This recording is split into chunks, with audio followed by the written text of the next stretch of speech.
Assalamualaikum warahmatullahi wabarakatuh.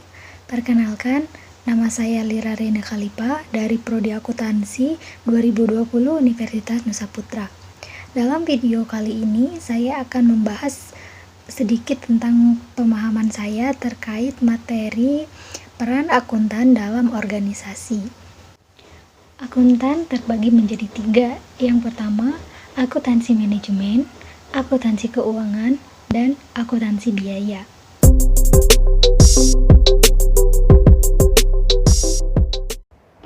Akuntansi manajemen adalah yang mengukur, menganalisis, dan melaporkan informasi keuangan dan non-keuangan yang membantu manajer membuat keputusan guna mencapai tujuan organisasi.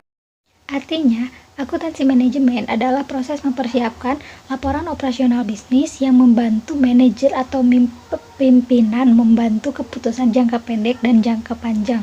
Akuntansi manajemen ini membantu bisnis mengejar tujuannya dengan mengidentifikasi, mengukur, menganalisis, dan menafsirkan, juga mengkomunikasikan informasi kepada manajer.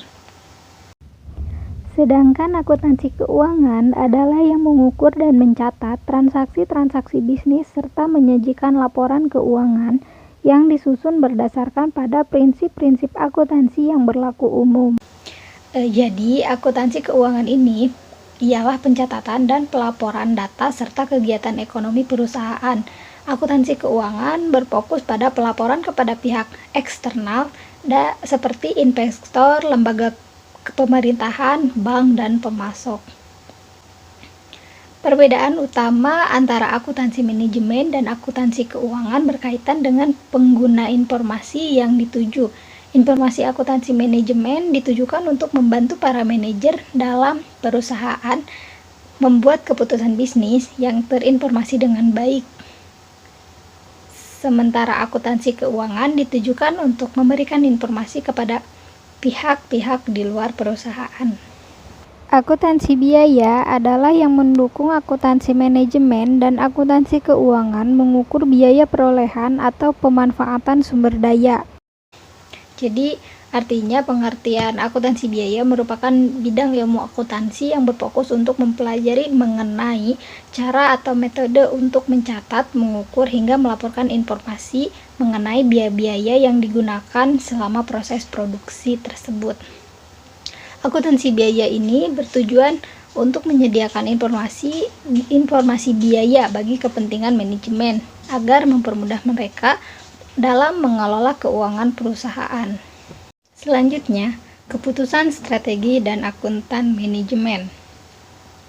Akuntan manajemen mempengaruhi keputusan strategi dengan menyediakan informasi tentang keunggulan kompetitif serta sumber daya. Strategi menjelaskan bagaimana suatu perusahaan menyelaraskan kapabilitasnya dengan peluang yang terbuka di pasar untuk mencapai tujuan.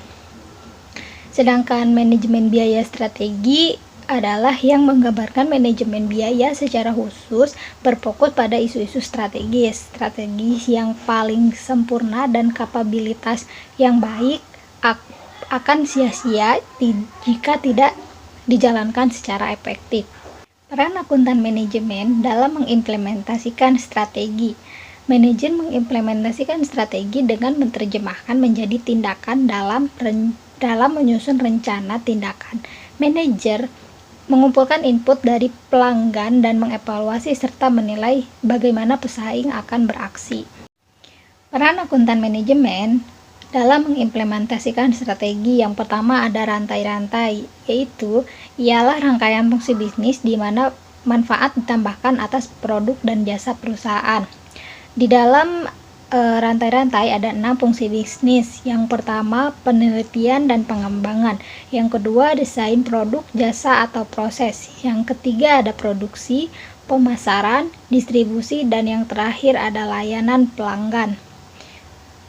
Rantai supply menggambarkan arus barang, jasa, dan informasi dari sumber awal bahan dan jasa sampai pengiriman produk kepada konsumen. Tidak peduli apakah aktivitas tersebut terjadi pada perusahaan yang sama atau perusahaan lain. Yang kedua, ada faktor kunci keberhasilan. Dalam faktor kunci keberhasilan ada beberapa hal yang ingin perusahaan tingkatkan kinerjanya. Yang pertama ada biaya dan efisiensi. Perusahaan menghadapi tekanan yang terus-menerus untuk menurunkan biaya produksi atau jasa yang mereka jual. Yang kedua ada kualitas. Pelanggan mengharapkan mutu pada tingkat yang tinggi. Dan yang ketiga ada waktu. Waktu memiliki banyak kompeten. Waktu pengembangan produk baru adalah waktu yang untuk mengembangkan sampai membawa produk baru ke pasar. Dan yang terakhir ada inovasi. Arus produksi atau jasa yang inovatif merupakan dasar untuk mencapai keberhasilan perusahaan yang terus-menerus. Poin selanjutnya ada panduan penting akuntansi manajemen. Terdapat 3 panduan penting yang akan membantu akuntan manajemen menyediakan nilai terbesar bagi perusahaan dalam aktivitas perencanaan dan pengendalian. Yang pertama ada pendekatan biaya manfaat. Akuntansi manajemen terus-menerus menghadapi keputusan terkait dengan alokasi sumber daya, seperti apakah akan membeli suatu paket perangkat lunak atau memperkerjakan karyawan baru. Pendekatan biaya manfaat harus digunakan untuk membuat keputusan berikut. Sumber daya hanya boleh dikeluarkan jika diperkirakan akan mampu mencapai tujuan perusahaan dengan baik dibandingkan perkiraan biaya dari sumber daya tersebut. Pendekatan biaya manfaat sangat berguna dalam keputusan mengalokasikan sumber daya. Yang kedua ada pertimbangan perilaku dan teknis. Sistem akuntansi manajemen seharusnya memiliki 2 misi simultan dalam menyediakan informasi. Yang pertama ada untuk membantu manajer membuat keputusan ekonomi yang bijaksana, dan yang kedua untuk memotivasi manajer serta karyawan lainnya untuk mencapai dan bertahan pada tujuan organisasi. Yang terakhir ada biaya berbeda untuk tujuan yang berbeda. Terdapat banyak pihak eksternal dan internal yang terlibat dalam penyusunan laporan keuangan. Suatu metode akuntansi yang spesifik tidak akan menjadi metode yang lebih memilih metode akuntansi A untuk suatu keputusan dan metode akuntansi B untuk keputusan lain. Yang terakhir ada etika profesional. Akuntan memiliki tanggung jawab etika tertentu terkait dengan tanggung jawab mereka atas integritas informasi keuangan yang disajikan kepada pihak internal dan eksternal. Sejauh ini, akuntan tetap mendapatkan peringkat tinggi dalam hal etika dibandingkan profesi-profesi lainnya.